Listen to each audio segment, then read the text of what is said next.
Hey everyone, Andrew here from KoDaChI for OnE coming at you with a deck tech. So this is the Dromai list that I'm going to potentially be taking to Dallas, depending on what the results are coming out of the Battle Hardened from Minneapolis this weekend.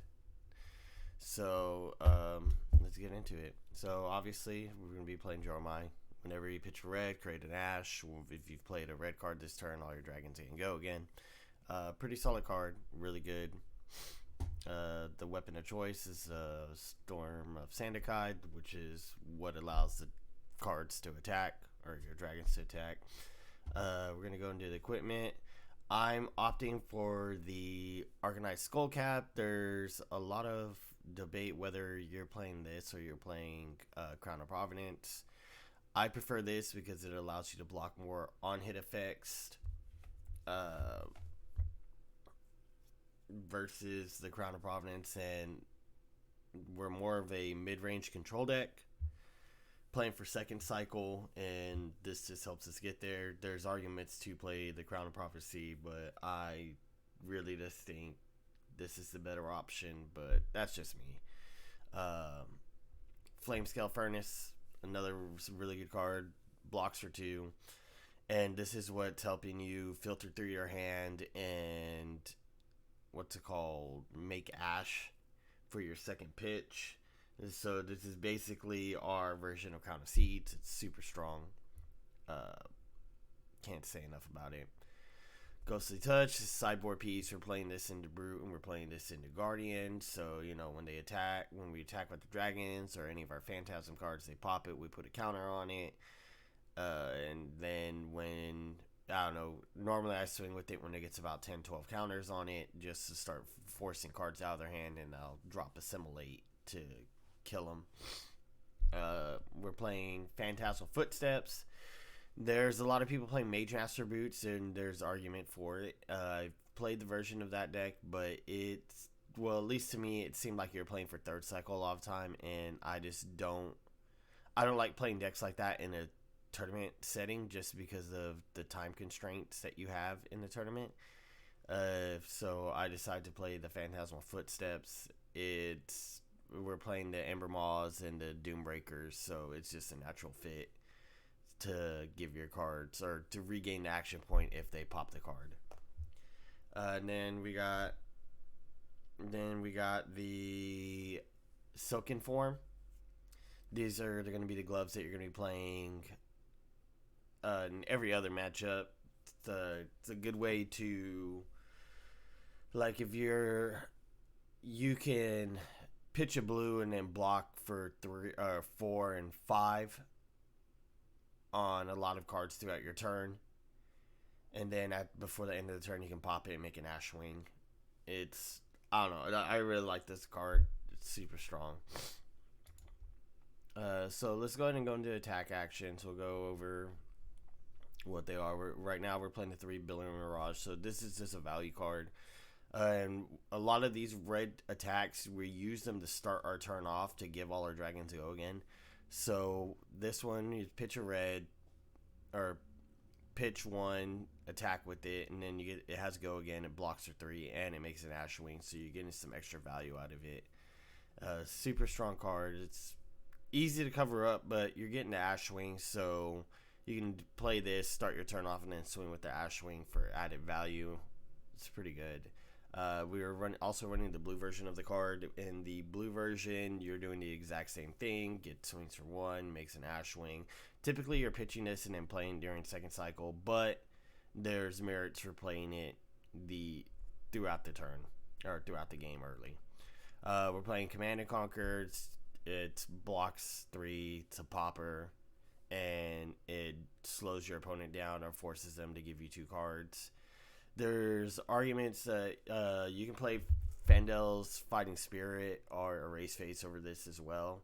I guess I'm just a fat boomer, and I like Command and Conquer, so it's super strong.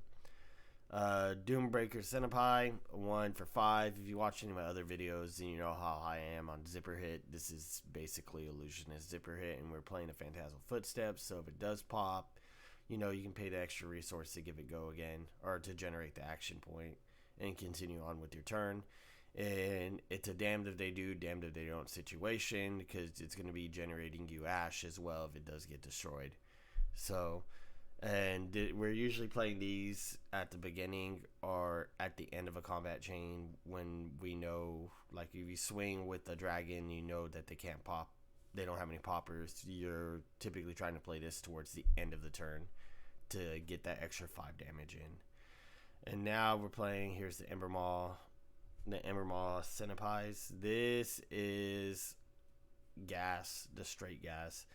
You can pitch a blue, swing, like open your turn up with this. If they pop it, use the floating resource and then continue around your turn. Or the same situation, you can use it as a finisher towards the end of a combat chain.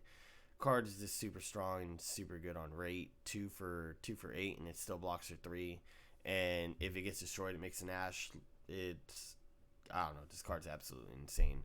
And we're also playing this card in the blue version as well for the same reasons, and the added fact that it is a blue that we can use to pitch going into second cycle or whatever the case may be. Now we got Ravenous Rabble. This is another card that you're using to start your turn off to give all your dragons go again. Yeah, it blocks for 2, but with the number of reds that are in this deck, most of the time this is a 0 for 4. We would just go again. It's all gas, no brakes, and it's Ravenous Rabble. I love this card. Some ash generation. We got our Sweeping Blows. It's a 1 for 3, blocks for 3, makes an ash. So typically, if you're pitching a red for this is making 2 ash. It's really strong. We're using these early game to start getting our ash generation up and continue to go from there. And we're also playing the blue versions, doing the same thing, and the added fact that it is a blue and we're using this to move forward, or to, you know. So now we're going to go into the defensive reactions. We got the 3 Fate for Scenes, opt 1, so you get to look at the card, fix your deck a little bit. Good thing about this is we do play the TCG, and we are playing the Ravenous Rabbles, and we are playing the Dominia. So being able to, on a defense, like when they attack, okay, I opt 1. Okay, cool, it's a red card. So then, you know that you know that you have the red card on top. So if you want to swing the Dominia, you know you're not going to whiff. If you have the TCG, you know you're at least not going to really whiff on one of the cards. So there's that. It blocks for 4. It's just, it's Fate for Scene. Everyone knows what this card does by now. Same thing, Sink Below, some hand fixing. We're able to tuck a card to the bottom of the deck. Help us pitch stack going into second cycle. Block for 4. Help cover up some on-hit effects and whatnot.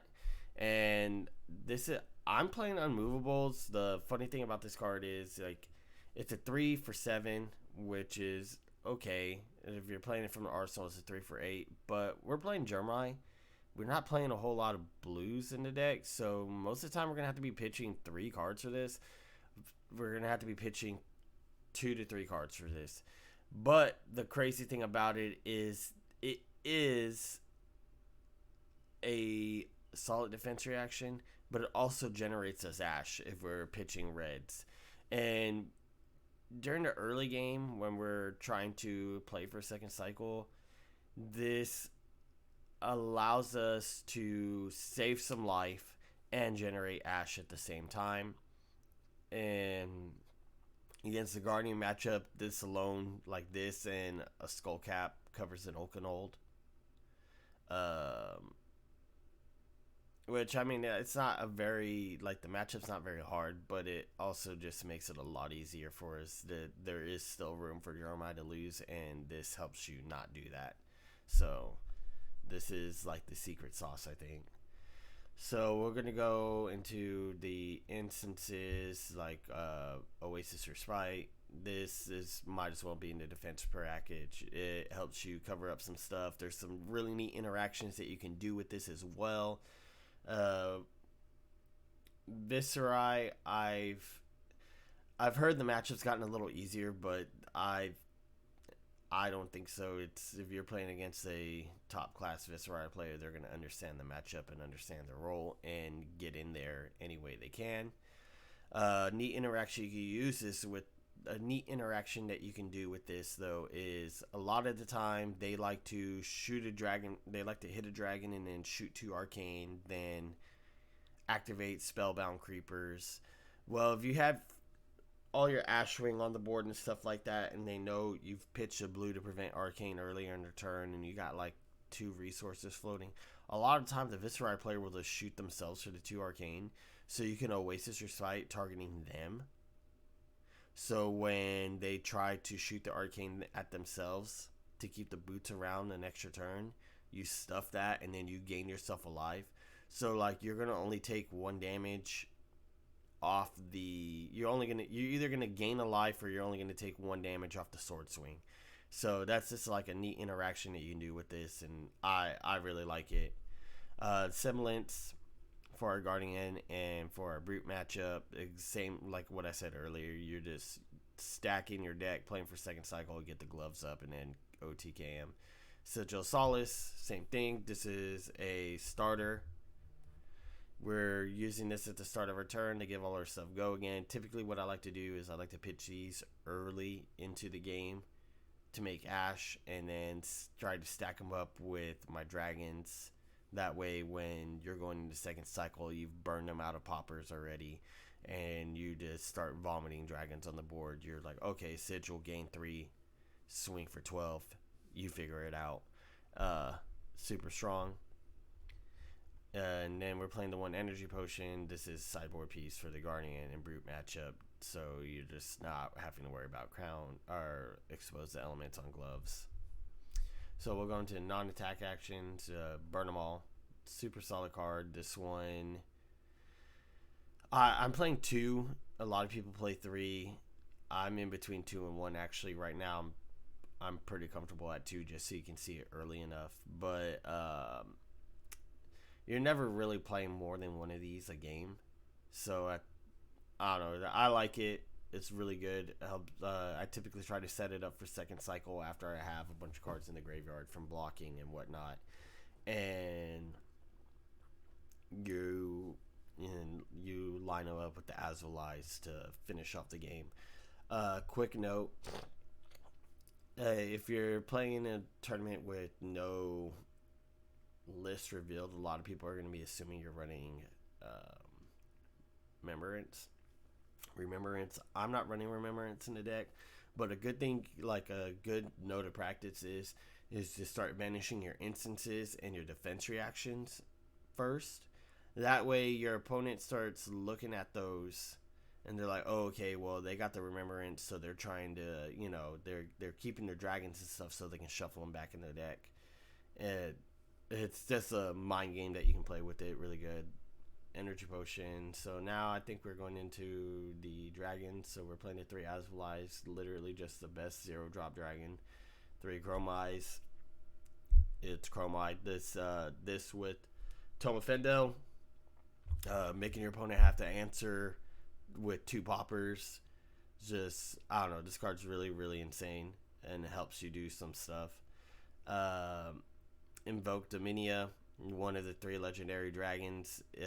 This one's the one that lets you look at their opponent's hand.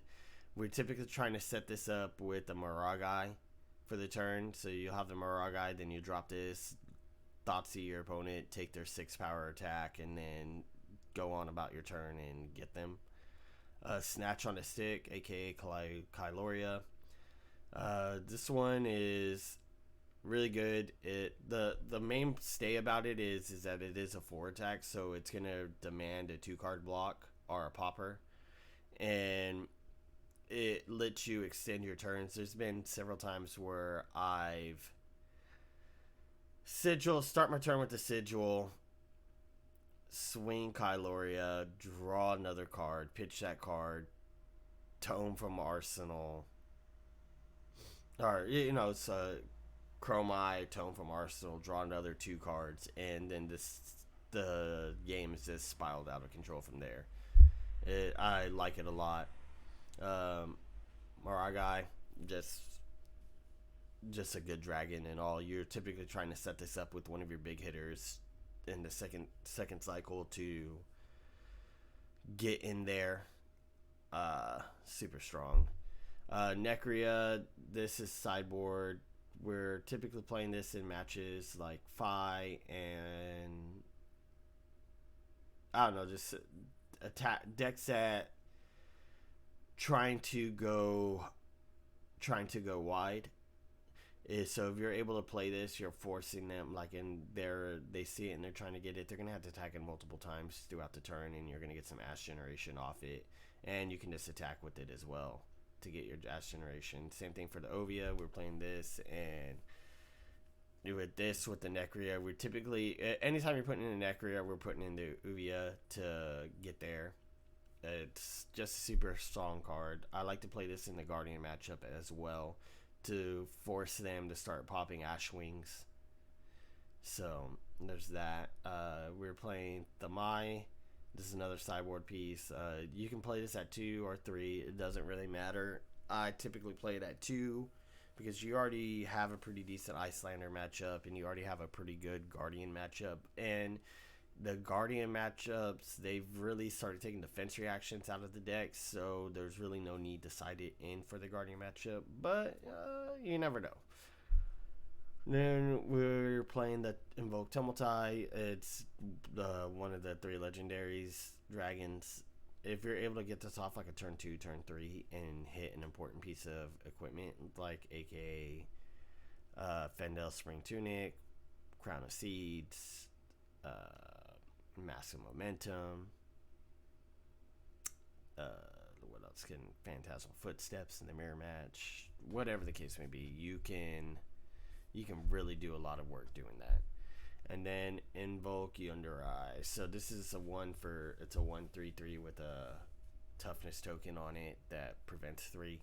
This dragon forces your opponent to either attack it 2 times or hit it with the 6 power. It's really sticky and probably like one of my favorite dragons. So there's that. Passing Mirage, you just need it. Like, this card's absolutely insane. Rake the Embers, literally one of the best turn 0 plays you can do. Play Rank the Embers, pitch in a red. Before it resolves, activate what's it called, Furnace to make a 2nd Ash, then Rake the Embers, resolve, making the 3rd Ash, and making 3 Ash Wings turn 0 for just aggro play. It's super strong. And then we're going to finish it off with the Toma Fendel. We're typically trying to play the Toma Fendels along with the Dromais to gain the extra action point. Play this, draw the extra 2 cards to extend your turn going into 2nd cycle. Overall, like, I really like this deck. It's a little complicated because you really got to be aware of what is going on at all times, and almost every single game is your game to lose throughout your mess up, like one small misstep can really throw your whole game off. But as of right now, this is what I'm looking at to take to the Battle Harden. I feel like you have some really good matchups, and one of your worst matchups being Fi is really not even that bad because you can fatigue it, gain enough life, and present enough damage all back as well. But it does feel very dice rolly as well, so it's hard to say. But yeah, this is the deck. Let's see what I got the sideboard right now. So this is the sideboard. I always put the equipment in the sideboard. But we got the Command and Conquer's Potion, Invoke, Necria, Ovia, Dromai. I have the Passing Mirages in the sideboard because there's some matches that you're just not gonna put this in. Semblance, the Unmovables, and yeah, that's the sideboard. A lot of these, you can really play this card at 60. You can really play this deck at 62 cards too, and it's perfectly fine because you're blocking so much. You're gonna be burning through your deck quite often. So, anyways, thanks for watching. I appreciate y'all.